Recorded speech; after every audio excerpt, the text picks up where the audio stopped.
Grupos de apoio são encontros organizados de pessoas que compartilham experiências, desafios ou traumas semelhantes e que se reúnem para fornecer suporte emocional, trocar informações e encontrar estratégias eficazes para enfrentar suas dificuldades. Os grupos de apoio são parte importante no tratamento da dependência química, da depressão, do excesso de peso, das vítimas de violência doméstica. E ontem, a Globo News se transformou num grupo de apoio em que os militantes de redação, dependentes químicos e financeiros do Lula, se uniram para ajudar uns aos outros a sair da depressão causada pela derrota da esquerda. Foi uma reunião emocionante.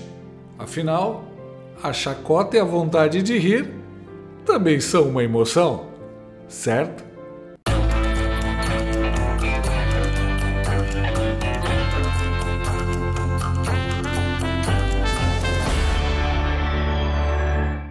Ainda não se descobriu um jeito de aliviar a dor no bolso e na alma de se viver num país dominado pelo PT. Mas pelo menos já dá para se livrar de outras dores, as das juntas e articulações. É só tomar o Nato Shark dia e noite. Ele é um suplemento alimentar natural feito para tratar dores nas juntas e articulações. Muitos inscritos aqui do canal já compraram, tomaram e aprovaram. Olha só.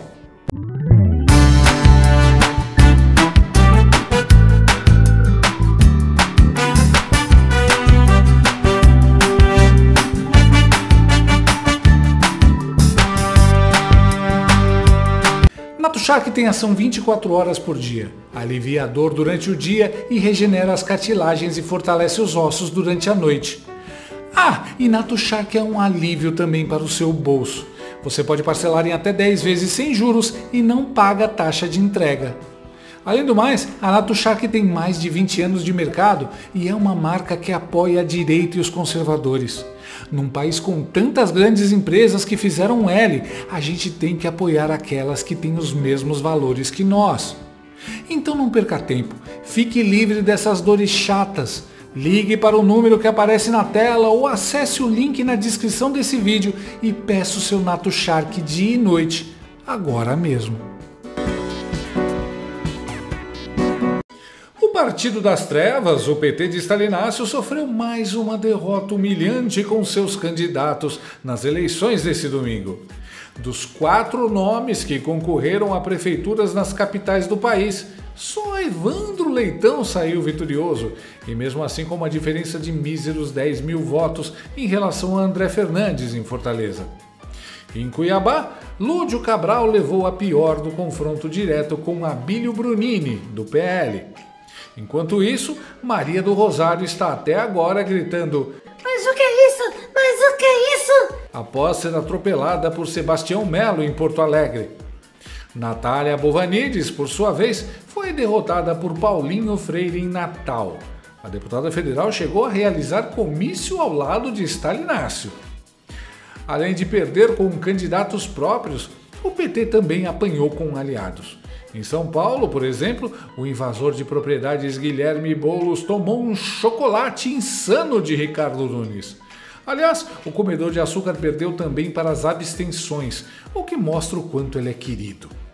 Boulos recebeu 2.232.000 votos, enquanto as abstenções foram 2.940.000, uma diferença de 707.500 votos. Além de espancar o ego de Lula e Boulos, essa derrota doeu também no bolso do PT, já que a máquina pública destinou 44 milhões de reais de seu fundo partidário para a campanha do gigolô de sem-teto. Com o final das eleições municipais de 2024, o PT do presidente Lula apresentou um desempenho inexpressível em relação a 4 anos atrás. Em 2020, petistas já haviam ficado de fora da lista de prefeitos eleitos em capitais estaduais. Nessas eleições, conseguiram eleger só Evandro Leitão, apesar de estarem com a máquina pública nas mãos. A derrota do PT e também do PSOL tem 2 lados bons. Por um lado, as cidades não serão destruídas por comunistas corruptos. E por outro, a gente tem horas de entretenimento ao ver os funcionários do departamento de propaganda do Lula, a Globo News, chorando. Atenção, tire as crianças da sala. Veremos agora imagens de dor e sofrimento. O mapa eleitoral. Esse mapa é impressionante, muito porque impressionante. ele traz o retrato zona eleitoral por zona eleitoral e o diagnóstico está aqui. Duni sai vitorioso em 54 zonas eleitorais. Boulos só consegue, até esse instante, sair vitorioso em 3 zonas eleitorais, gente. Então, aqui essas zonas eleitorais, só em Valo Velho, Piraporinha e aqui Bela Vista. E o Boulos, eu estava comparando aqui com o mapa das eleições de 2020, quando ele foi derrotado pelo Bruno Covas. O Boulos conquistou 8 zonas eleitorais naquela eleição. Ele, portanto, agora não ganhou em boa parte das zonas em que ele havia conquistado. Ele chega ali no extremo leste, mas chegou no extremo leste na eleição de 2020, mas agora ele não consegue perfazer o desempenho que ele teve nas eleições de 2020, em termos de território, não em termos de número de votos. Dessa vez faltaram os votos do Nordeste às 18h45. Também não vi os votos do Leblon. Lá o Boulos é uma unanimidade. Agora, sério, o invasor perdeu até na região em que ele mora. Que lavada. Mas não se desanimem, o comedor de açúcar ganhou nos presídios e na Cracolândia. Além do mais, Miriam Leitão, tem algumas palavras de consolo para a esquerda. Veja como isso é bom. A esquerda tem que fazer uma análise profunda e talvez não pode ficar correndo atrás das coisas muito superficiais sobre o que exatamente aconteceu. Tem que analisar profundamente São Paulo, porque já governou São Paulo e governou bem São Paulo, deixando marcas importantes na administração de São Paulo. Portanto, é uma grande derrota do PT, a maior da esquerda, a maior porque também é a maior cidade. Ana. E estava inaugurado o velório na Globo News? Realmente o PT deixou literalmente uma marca muito importante em São Paulo. A marca das faixas horríveis e vermelhas de ciclovia pintadas em toda a cidade. Tudo feio, sem sentido, sem segurança e com uma tinta superfaturada. Outra marca importante. Haddad foi derrotado por Dória no primeiro turno e era prefeito. Perdeu em todas as regiões da cidade. Uma marca importante, pois inédita. Pelo menos numa votação o Haddad ganhou, a de pior prefeito da história. Mais uma marca importante. A Red Global também tem de fazer uma análise profunda. Foi derrotada junto com o PT. Ou melhor, não façam análise não. Continuem ajudando o PT. Não parem, tá dando certo. Força! Mas também não chorem. Gerson Camarote tem uma boa notícia. A direita venceu a extrema-direita. Vou pegar o mapa do Brasil, começar pelo Nordeste.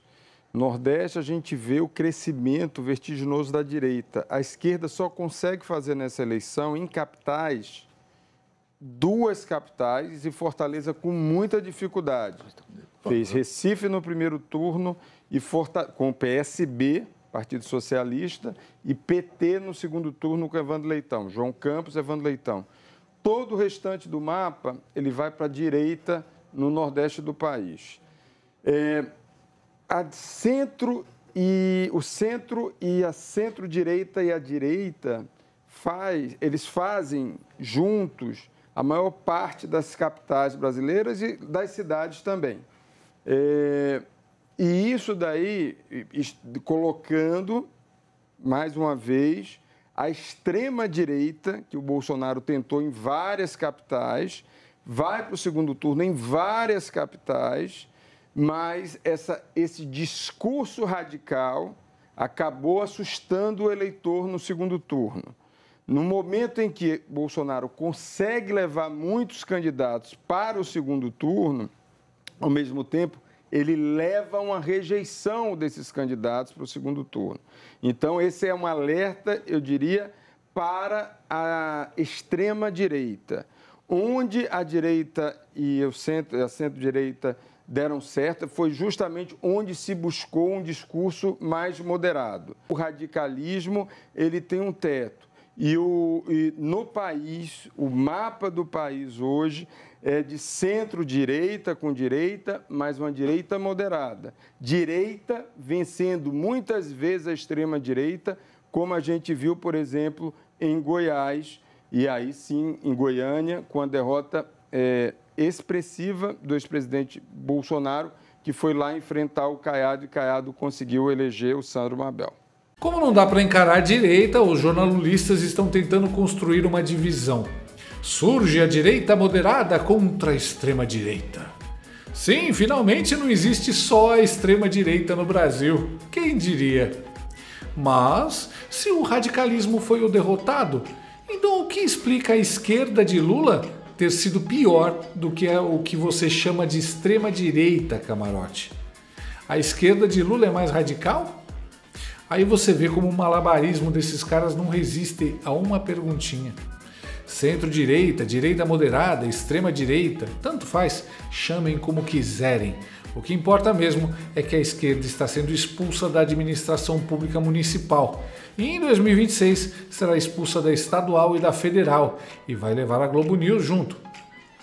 A comentarista e assistente de palco do Lula, Andréa Sadi, se esqueceu que devia fingir imparcialidade e assumiu que é mais uma assessora de comunicação do PT, mandando inclusive conselhos para o Partido das Trevas melhorar seu desempenho. O Tarcísio, governador de São Paulo, conversando comigo mais cedo, quando eu perguntei o que fica dessa eleição, ele falou assim: é uma vitória da direita, mas são várias direitas dentro da direita, tá? É o campo conservador, é o campo vitorioso, mas com uma pitada de pragmatismo. Por isso que eu tenho repetido muito isso da direita pragmática. Isso antes do resultado, eles já tinham esse mapa do que estava se desenhando pelo país. E aí, quando você vai olhar para a esquerda, acho que tem vários recados, tá? Tem um recado para o governo Lula, aí ouvindo aqui lideranças do PT hoje mais cedo também. O governo não está ouvindo a sociedade, gente do próprio PT falando isso. Tem recado para a esquerda, para o PT, é preciso renovar, é preciso você não renovar apenas as lideranças, mas também achar uma mensagem. Não é apenas trocar, por exemplo, a SECOM. Quem comunica é o presidente Lula. Qual é a mensagem? E a gente volta aqui, por exemplo, na discussão, quando a gente olha para o trabalhador autônomo, que todo mundo descobriu no final, estou falando dos políticos, né, contém ironia, todo mundo descobriu no final da campanha. Então, tem um pouco disso e também trazendo aqui, quando eu falo dessa direita empoderada e o reconhecimento disso por parte da esquerda e do PT, o Zé Dirceu, que é uma das lideranças, das principais lideranças do PT também conversando comigo, para trazer vários lados aqui, ele tinha dito isso, que o resultado empodera a direita do ponto de vista psicológico para 2026. Então, não tem a ver com 26, mais ou menos, porque é uma direita que está fortalecida, uma direita que está organizada e uma direita que está ampliada. Tem muitas opções. Quando você olha para São Paulo, acabamos de falar aqui de Goiás, enfim, tem várias lideranças. E aí, o Zé Dirceu também tem uma avaliação que o que aconteceu, o que estava se desenhando em 2024 é uma consolidação do que aconteceu em 22, com exceção do presidente Lula. Porque quando você olha o mapa, por exemplo, da Câmara e do Senado, você vê um Congresso conservador, um Congresso também de centro, um Congresso também de direita e com viés de alta. Então, quando a gente fala de 26, não estou falando só de presidência da República, estou falando do Congresso Nacional, por isso que a eleição municipal tem tudo a ver também com os nossos deputados e senadores. Eita, contorcionismo de maus perdedores! Sim, são várias direitas dentro da direita e todas engolem a esquerda. E o choro não estaria completo sem o Octávio Guedes, que, claro, ainda tentou ver um lado bom na derrota. Pelo menos o Bolsonaro não ganhou. Primeira manchete: existe vida na direita fora de Bolsonaro. Isso aí foi claro. E vida inteligente, né? Uma direita que come de garfo e faca, que tem propostas, que dialoga com o centro. E o maior exemplo disso é Goiás. Então vem a segunda manchete: 35 anos depois de encarnar a extrema-direita, Caiado impõe a derrota mais rotunda, eu diria talvez humilhante, não sei, mais rotunda para Bolsonaro, né? Então, o Bolsonaro não admitiu o lançamento da candidatura a presidente do Caiado, porque ele se acha o cacique da direita, e essa eleição mostrou que ele não é o cacique da direita, e o Caiado venceu com o Bolsonaro presente em Goiânia no dia da derrota dele. Então, a UDR, olha só, hein, como é que o mundo dá voltas, o Gabeira estava lá em 89, a UDR, que era a extrema-direita daquela campanha, impõe uma derrota rotunda, humilhante para a extrema-direita de hoje. Bom, terceira manchete, a derrota de Bolsonaro não significa também vitória do Lula. Isso aí, uma coisa não tem nada a ver com outra. O governo Lula precisa deixar de ser um governo de cabeças brancas, contando vantagem do que fizeram na ditadura nos anos 90, nos anos 2000. Precisa ter ali um discurso, aí eu entro na quarta manchete, que é o discurso. Natuza falou que a esquerda precisa se reinventar, até agora havia uma ideia de que a forma como a esquerda se comunicava não era boa. Não é só a forma, é a mensagem. Essa campanha mostrou que a esquerda precisa de uma mensagem para esse novo mundo. Não é mais a luta de classes, não é mais... Quer dizer, não é mais... Não está encantando o discurso da luta de classes, né? O explorado contra o burguês, ao contrário, o explorado quer ser o burguês, quer ter prosperidade, quer subir, não acredita no Estado para ter essa prosperidade, ao contrário, não quer pagar imposto. E o desafio da esquerda é dizer o seguinte, olha, motoqueiro do iFood, se você tiver um acidente, você vai para o SUS, que alguém precisa pagar esse SUS. Então, essa é a mensagem, quer dizer, aquele mundo da década de 80, que abre a frase do PT, o PT vem ao mundo para defender o explorado do capitalismo, esse discurso não está mais atual, precisa de uma nova mensagem. E, por fim, a quinta manchete, Tarcísio anistia Pablo Marçal. Pablo Marçal provavelmente ia se tornar inelegível por conta de abuso de comunicação, fez um laudo falso. E agora todo mundo pergunta, é verdade esse bilhete? Né? É verdade esse bilhete, aquele meme? A Flávia estava me lembrando de um garotinho que falsificou, dizendo amanhã não vai ter aula, que é feriado, assinado Tia Paulinha. E a professora Tia Paulinha falou, não, e ele encerrava assim, é verdade esse bilhete. Então... Existe vida na direita fora de Bolsonaro. Mas não existe vida na Globo News fora de Bolsonaro. Se o Biruliro é tão irrelevante assim, por que vocês não conseguem parar de falar dele? E que bonitinho o otário se fingindo surpreso com uma direita inteligente que come de garfo e faca. Véi, se olha no espelho, você não está em posição de julgar a inteligência dos outros. Você apoia um ex-presidiário semi-analfabeto. Você acha que a Maria do Rosário é uma voz sensata pelos direitos humanos. Você baba ovo da Janja.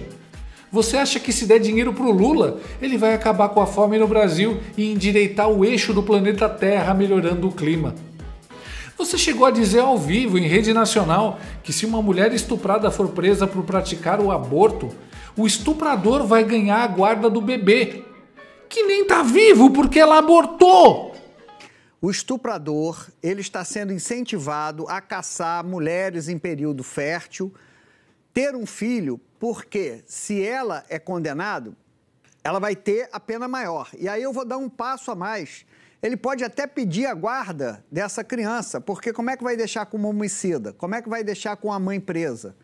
Então ele fica com essa criança, inclusive para poder abusar dessa criança. É disso que o projeto de lei da bancada evangélica está tratando. Mas eu não posso reclamar. O Otávio é a perfeita representação da esquerda brasileira, que se acha inteligente e culta porque ouve Caetano Veloso, mas é burra demais para perceber que é burra. Que continue assim para sempre. Fica mais fácil para a gente se livrar dela. O estado de nervos de vocês é de dar pena. Bolsonaro continua pautando a Globo News e vai continuar por anos. Acho que nenhuma ex minha deve falar das coisas que eu fiz de ruim para ela 2 anos depois. O amor não correspondido é forte aí. Eles não dão o braço a torcer e se recusam a admitir que quem saiu gigante dessa eleição foi Bolsonaro. O PL teve o maior número de votos. Não importa que o Centrão tenha feito mais cidades, muitas sem expressão e muitas porque se coligou com o PL. No final, quem ganhou foi Bolsonaro mesmo. Aceitem. Estão querendo colocar na cabeça do povo que o discurso moderadinho, o candidato limpinho como era o PSDB, foi quem ganhou. Não, militantes. Quem mais mostrou força foi o Biruliro mesmo. Tanto que todos aderiram às pautas de costumes. Ninguém ligou para discursinho fofinho. O cara sem mandato, sendo perseguido e ainda elegeu vários prefeitos diretos e com apoio. E a Globo News quer convencer seus 3 espectadores de que ele saiu perdendo. Começaram as narrativas. Sabe por quê? Porque a Globo News trabalhou para a esquerda intensamente nessas eleições. Se ela não puder apresentar um mínimo resultado positivo, ela estará admitindo que é inútil, que não consegue influenciar os votos e assim será demitida pelo Lula. Mas é assim que funcionam os grupos de apoio. É preciso ver algo de bom, algum progresso para dar suporte emocional aos participantes em meio à derrocada. Então, se você é de esquerda e se sente sem esperanças, sem alegria de viver, com depressão após essas eleições, procure ajuda, procure a Globo News. Lá você terá o apoio de gente tão imbecil quanto você, mas que vai passar horas fazendo malabarismo para fazer você achar que pelo menos o Bozo perdeu. A Rede Globo está de luto, se contorcendo com a solapada que o chefe de quadrilha e patrocinador levou. Entenda como isso é bom. O que está fazendo com este animal? Nada. Eu perguntei ao cão. Gostou desse vídeo? Então inscreva-se no canal, comente, curta e compartilhe com seus amigos. Não gostou? Compartilhe com seus inimigos. Até o próximo vídeo, se o mundo não acabar antes. Por hoje é só.